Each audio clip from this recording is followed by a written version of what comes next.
이 한 가지가 혈당을 그 어떤 것보다 더 빠르고 효과적으로 낮춰줍니다. 아주 간단해서 1형, 2형 등 모든 당뇨병 환자도 할 수 있습니다. 같이 이야기해 봅시다. 혈당을 즉각적이고 장기적으로 낮추는 가장 효과적인 방법은 인슐린 감수성 향상입니다. 그리고 여러분이 어떻게 하면 인슐린 감수성을 높일 수 있는지에 대한 8가지 팁을 준비했습니다. 인슐린 감수성은 기본적으로 여러분의 몸이 인슐린에 얼마나 민감하거나 저항적인지를 보여주는 지표입니다. 인슐린은 혈당을 낮추는 호르몬입니다. 인슐린 감수성은 좋고 인슐린 저항성은 나쁩니다. 많은 의료 전문가들이 이 주제를 무시하고 인슐린 감수성 개선보다 약 처방에 더 집중합니다. 이 점이 지금도 저를 괴롭힙니다. 제1형 당뇨병 환자는 인슐린을 생산하지 못해 주사해야 하며 인슐린 저항성이 높으면 더 많이 주사해야 합니다. 만약 당신이 제2형 당뇨병 환자이거나 당뇨병 전 단계라면 당신의 몸은 아마도 여전히 어느 정도 인슐린을 생산하고 있을 것입니다. 하지만 인슐린 저항성이 높을수록 더 많은 인슐린이 필요하고 당신의 몸은 그 인슐린을 만들기 위해 더 열심히 일해야 합니다. 만약 몸에서 충분한 인슐린을 만들지 못한다면 추가로 인슐린을 주사해야 할 수도 있습니다. 하지만 어떤 종류의 당뇨병이든 인슐린 감수성이 높아질수록 혈당을 낮게 유지하기 위해 필요한 인슐린의 양이 줄어듭니다. 인슐린 감수성을 어떻게 높일 수 있을까요? 저는 35년간 1형 당뇨병을 잘 알고 있습니다. 8번째 팁부터 시작하겠습니다. 스트레스를 받을 때 혈당이 오르는 걸 느껴본 적 있나요? 저는 그런 경험이 있습니다. 스트레스는 몸을 투쟁 또는 도피 상태로 만들고 코르티솔이나 글루카곤 같은 호르몬 분비를 촉진합니다. 이 호르몬들은 글리코겐을 포도당으로 분해해 빠르게 에너지원으로 쓰게 하며 이로 인해 혈당이 급격히 상승합니다. 지속적인 스트레스는 상황을 더 악화시키는데 이런 호르몬들의 수치를 계속 높게 유지시키기 때문입니다. 몸이 혈당을 낮추려 더 많은 인슐린이 필요해지며 인슐린 저항성이 증가합니다. 8번째 팁은 스트레스 수준을 줄이는 것입니다. 스트레스를 유발하는 상황을 파악하고 피하거나 대처법을 배우세요. 스트레스를 줄이려면 규칙적인 운동, 충분한 수면, 호흡법이 도움이 됩니다. 여러분도 시도해 보세요. 이제 인슐린 감수성을 높이는 7번째 팁입니다. 운동이 혈당을 낮추고 당을 근육으로 옮기는 데 도움이 된다는 사실 알고 계셨나요? 아마 이미 아시겠지만 운동은 인슐린 감수성을 즉시 높여줍니다.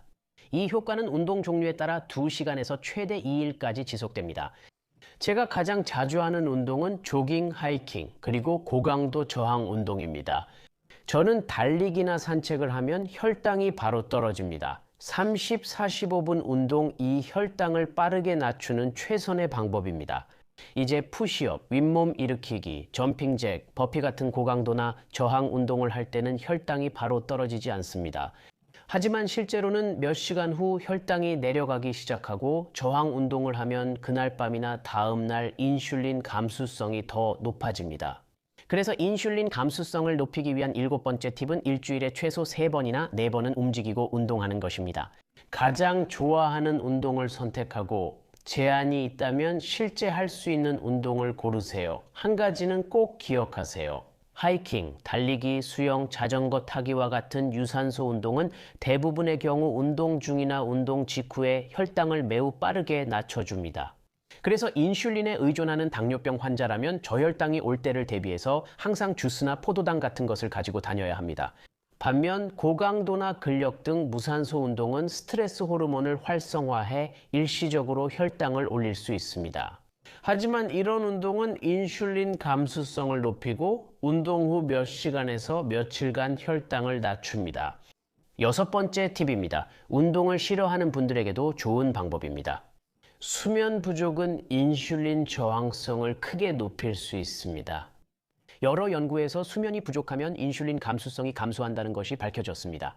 한 연구에서는 건강한 지원자들이 밤에 4시간 이상 자지 못하도록 했고 이들을 8시간 반을 자는 참가자 그룹과 비교했습니다. 연구진은 밤에 4시간만 잔 그룹 이 혈당 조절 능력이 더 낮아지고 인슐린 감수성이 떨어져서 인슐린 저항성이 더 높아진 것을 관찰할 수 있었습니다. 그리고 제 개인적인 경험으로도 말씀드릴 수 있는데 제가 늦게 잠자리에 들면 다음날 아침에 혈당이 높고 잘 내려가지 않는 경우가 종종 있습니다. 충분히 자지 않아서입니다. 6번째 팁은 푹 자는 것인데 저는 밤에 최소 7, 8시간 일찍 잡니다. 자정 전에 자는 잠이 가장 질이 좋다는 연구를 읽었기 때문입니다. 저는 낮은 온도에서 자는 걸 선호하고 오후나 저녁엔 카페인 음료를 피합니다. 이것이 좋은 수면에 도움됩니다. 부족한 잠을 보충하면 이전의 나쁜 수면 습관이 인슐린 저항성에 준 영향을 되돌릴 수 있습니다. 지금이라도 수면 습관을 신경 써도 늦지 않았어요. 그렇게 해야 한다고 느끼신다면 인슐린 감수성 높이는 5번째 팁을 말씀드리겠습니다. 쉽고 노력 없이도 효과가 있습니다. 혈당 안정에 도움이 되며 5번째 팁은 식사에 식이섬유를 더 추가하는 것입니다. 저는 식이섬유를 좋아합니다. 식이섬유는 소화를 늦추고 식후 혈당 급상승을 막아줍니다. 탄수화물이 많아도 마찬가지입니다. 식단에 식이섬유를 추가하면 인슐린 감수성에 뚜렷한 영향을 볼 수 있습니다. 어떤 식단이든 식이섬유는 추가할 수 있습니다. 왜냐하면 식이섬유는 다양한 종류의 음식에 들어있기 때문입니다. 일반적으로 식이섬유는 과일, 채소, 콩류, 씨앗, 견과류, 곡물에서 찾을 수 있습니다. 음식이 덜 가공될수록 식이섬유가 더 많아집니다. 제 채널을 보셨다면 아시겠지만 제가 좋아하는 식이섬유 공급원은 치아씨드입니다. 저는 치아씨드를 거의 모든 음식에 넣는 것을 좋아합니다. 또 다양한 종류의 콩과 렌틸콩 스튜, 그리고 채소가 듬뿍 들어간 칠리도 정말 좋아합니다. 과일을 먹고 혈당이 급격히 오를까 걱정된다면 혈당 지수가 낮은 과일을 선택해 보세요. 베리류, 아보카도, 자몽, 구아바, 살구, 키위 등은 혈당에 매우 좋습니다. 인슐린 감수성 팁을 말하기 전 체중 감량에 대해 잠깐 언급하겠습니다. 참고로 체중 감량은 제 팁 목록에 포함되어 있지 않습니다. 비만이면서 인슐린 저항성이 있는 사람들은 체중 감량으로 인슐린 감수성 개선을 권고받는 경우가 많습니다. 하지만 저는 사람들에게 체중을 감량하라고 말하는 것을 좋아하지 않습니다. 왜냐하면 저는 단순히 그렇게 생각하기 때문입니다. 이 영상에서 드린 모든 조언을 따르면 장기적으로 비만이 될 가능성은 매우 낮습니다.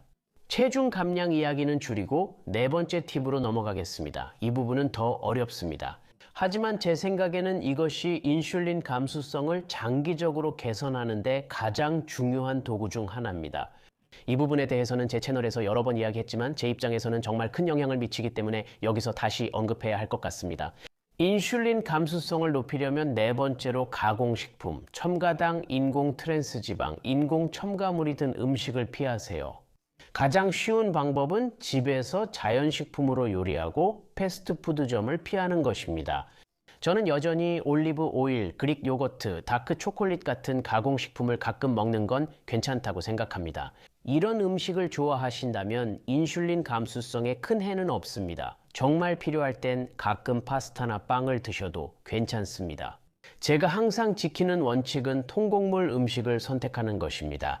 라벨을 확인해 첨가당 없고 식이섬유 많은 제품을 고르세요.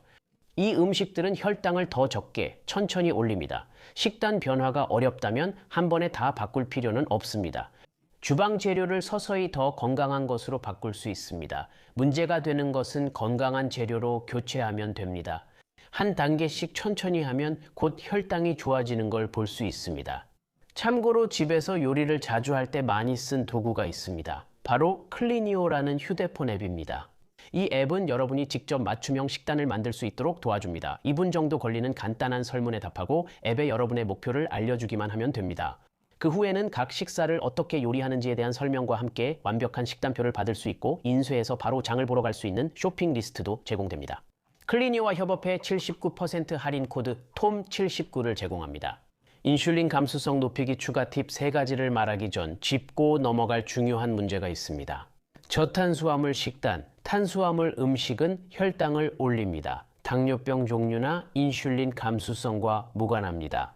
당뇨병 커뮤니티나 의료 전문가들 사이에서도 자주 공유되는 조언이 있습니다.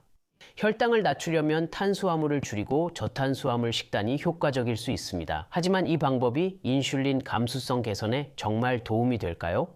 사실 저탄수화물 식단만으로는 인슐린 감수성이 개선되지 않습니다. 오히려 그 반대의 효과가 나타날 수 있는데 저탄수화물 고지방 식단을 하면 인슐린 저항성이 더 심해질 수 있습니다.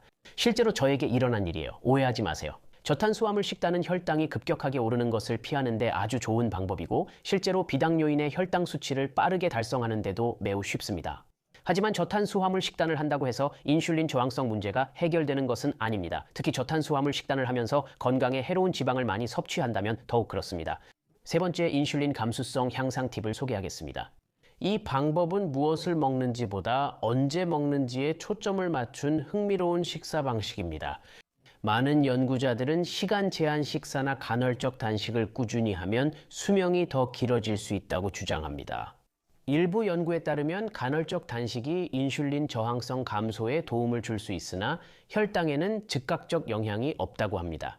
그래도 저는 시간 제한 식사를 매우 좋아합니다. 그 이유는 여러 가지 중에서도 자기 통제력을 향상시키는 데 도움이 되기 때문입니다.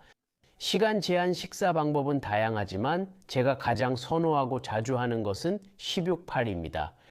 저는 하루 8시간만 식사하고 16시간은 금식합니다. 식사 시간은 주로 오전 11시부터 오후 7시까지입니다.